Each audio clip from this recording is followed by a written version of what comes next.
नमस्कार. आम्ही सारे खवय्याच्या या भागात सर्व रसिकांचं मी अतिशय मनापासून स्वागत करतो. मंडळी, निष्ठा म्हणजे काय हो? निष्ठा म्हणजे काय? निष्ठा म्हणजे काय? माझ्याकडे पहा.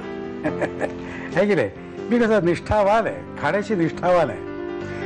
तुम्हाला एक गंमत सांगतो. प्रत्येक जे लहान मुली येतं ना जन्माला, ते रडत येते, बरोबर? आणि रडण्यासाठी खूप कारण असतात. म्हणजे शाळेत जायचं नसेल तरी मुलं रडतात. कसं आहे की माझं तसं नाही आहे. मला असं काहीतरी ठोस कारण लागतं रडण्यासाठी. माझं उदाहरण देतो. मी जेव्हा जन्माला आलो, नर्सच्या हातात घेतलं, कौतुकाने बघत होती. घरातले सगळे खुश. हळूहळू ते टेन्शनमध्ये जायला लागले, कारण मी रडायला तयार नाही. कारण पाहिजे ना, ठोस कारण पाहिजे ना.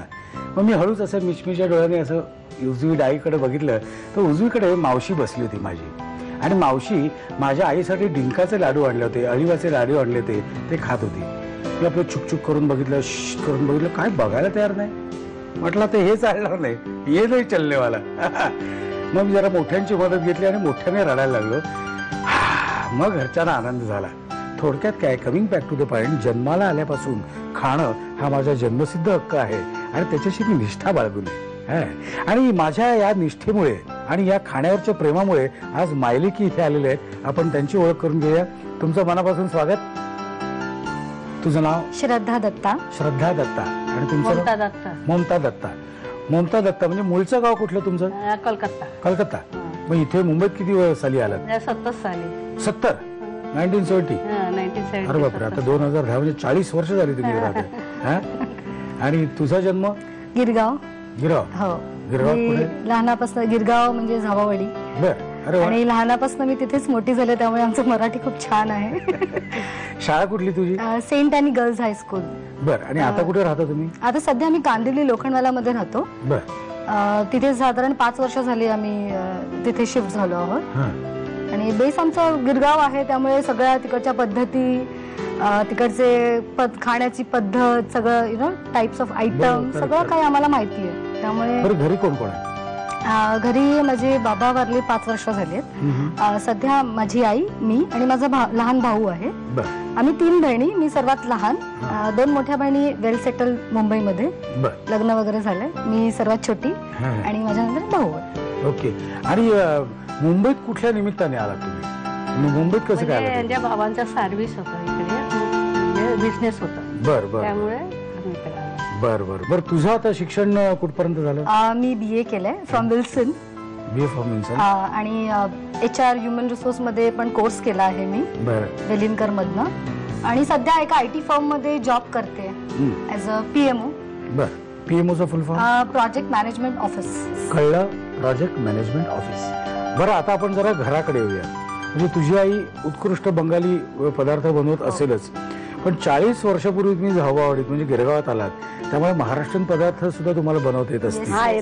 आमच्याकडे माझी आई एवढं छान जेवण बनवते की मे बी तिने टीव्हीत काही बघितलं, आमच्या पद्धतीचं नसेल, दुसऱ्या काही पद्धतीचं असेल, तिला जर ती रेसिपी सिलेक्टिव्ह वाटली, छान आहे की ह्याची एकंदरीत टेस्ट चांगली लागेल, तर ती डेफिनेटली बनवून म्हणजे हे करते, बनवतेच घरी. म्हणजे असं स्पेसिफिक नाहीये की बंगालीच बनवतो किंवा चांगलं आहे. हो, माझी आई छान बनवते. महाराष्ट्रीयन डिशेस पण आई छान बनवते. बरं, मालक सांग, तू कधी स्वयंपाकघरात जाऊन लहानपणी गोंधळ घातलायस का? हो, एकदा शिरा केला होता. शिरा केला होता? खूप केला होता. हा, म्हणजे करायचा प्रयत्न केला होता. प्रयत्न केला होता. नाही, मग तुम्ही हिला काय काय शिकवलं? कारण आता ही लग्न करणार ना. बहुतेक येतं ती. आता खीर, हा पायस शिकवलंय तिला.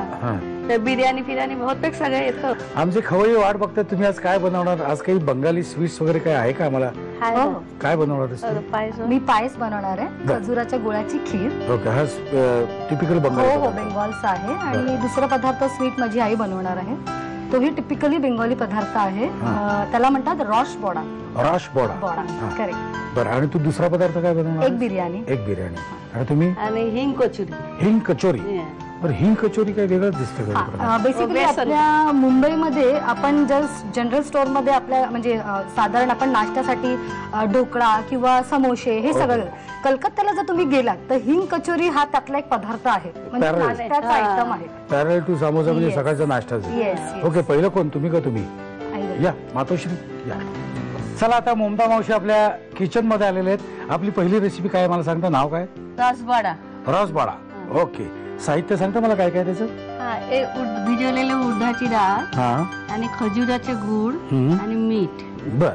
हे खजुराचा गुळ म्हणजे मिळतो बाजारात का? बाजारात मिळतो, म्हणजे बंगाली स्टोर मध्ये आणि थंडी सीजन मध्ये हे मिळतं. 100% मिळतं. 100% पण बंगाली स्टोर मध्ये जास्त मिळत मध्ये थंडी सीजन मध्ये जेव्हा पाऊस संक्रांतीला कसा चिक्कीचे गुळ मिळतो तसं हे खजुराचे गुळ. ओके. हे तुम्ही वाण्याकडे गेलात आणि हा गुळ मागले तर मिळणार नाही, फेकून मारले तुमच्या अंगावर काहीतरी. त्यामुळे बंगाली साधारणपणे बंगाली स्टोर मध्ये मिळेल. स्टोर मध्ये आतली बहुतेक ठिकाणात जात आहे. हा ओके. आणि हे भाईंदरला आहे, भुलेसरला आहे, भुलेसर भाजी मार्केट आहे त्याच्या आतमध्ये आहे. कुठेच नाही मिळत तुमच्याकडेच पाठवतो ना सगळ्यांना. चालेल चालेल. बरोबर आहे ना.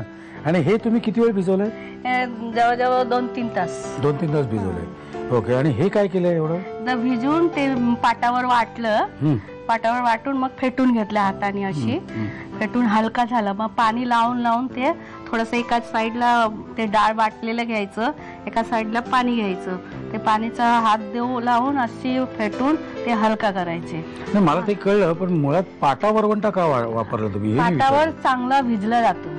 अच्छा. हा. आणि मिक्सर मध्ये केलं तर ते भिजत नाही. इव्हन दही वडा सुद्धा हे पाटावर वाटून खूप चांगला होतो. म्हणजे अगदी बारीक, तुम्हाला पाहिजे तेवढं बारीक होतं. करेक्ट ना? बरोबर आहे. बारीक होतो आणि एकजीव होतो. ओके. साहित्य बघितलेलं आहे, कमी आहे पण इंटरेस्टिंग साहित्य आहे. कारण हा गुळ आहे, हा मी पहिल्यांदाच बघतोय. ह्याचं काय करायचं ते आम्ही जरा डिस्कशन करतो. मला एक सांगा, हा गुळ नुसता खाल्ला तर चालतं? चालतं. मी काही त्रास होत नाही ना? नाही नाही. ओके. साहित्य बघितलेलं आहे. इथे आम्ही तेल तापत ठेवलेले कढईत, पलीकडे पाणी तापत ठेवलेलं आहे. आंघोळीला नाही.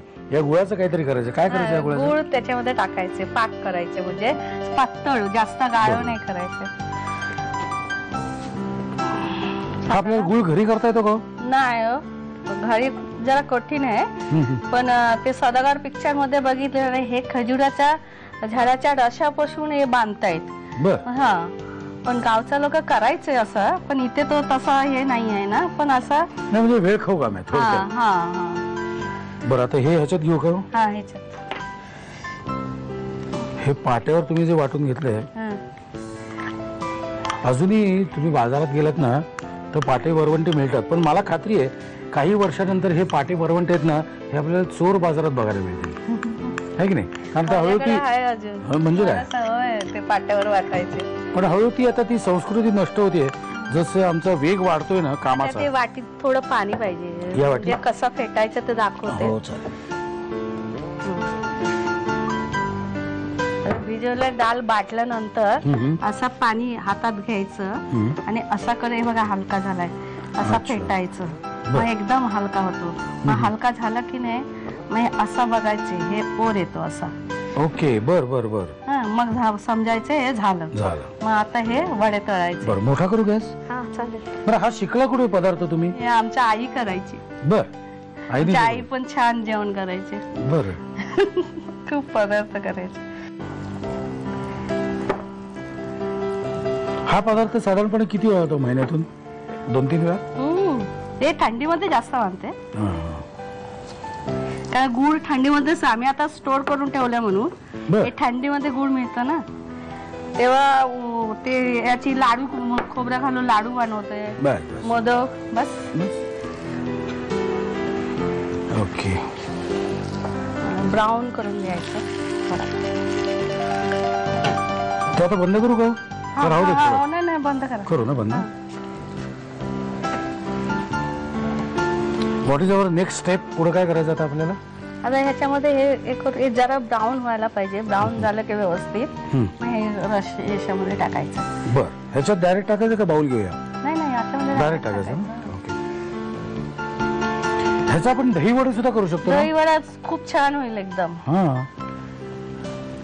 एकदम सॉफ्ट होईल.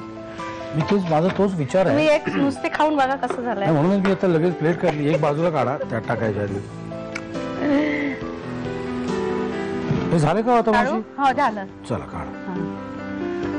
ओके. गॅस बंद करू? बंद करा.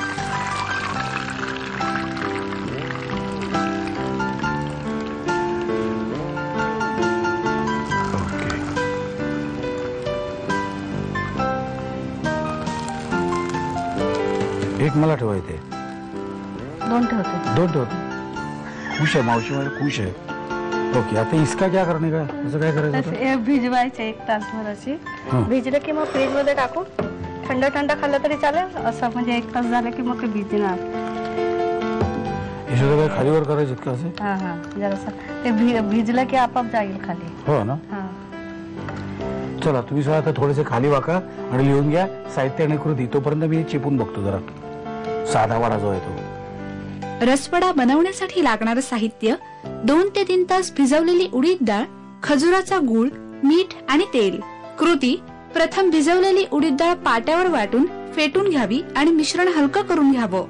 पॅन मध्ये पाणी उकळवून त्यामध्ये खजुराच्या गुळाचा पातळ पाक करून घ्यावा.